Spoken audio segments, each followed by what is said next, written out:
Hello guys, in this video I am going to show you how to enable notifications on booking updates in the Viator application. But first I just want to mention, don't forget to subscribe to my channel, because at 10,000 subscribers I am going to show you my whole YouTube revenue statistics and growth strategy, as well as how to make money online. Let's jump into it. First of all, open the application on your phone.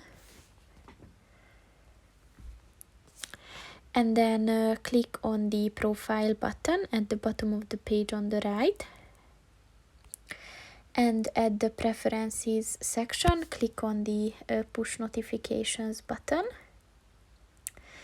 And at the very first button, booking updates, so just click on the white circle next to it if you want to enable this function.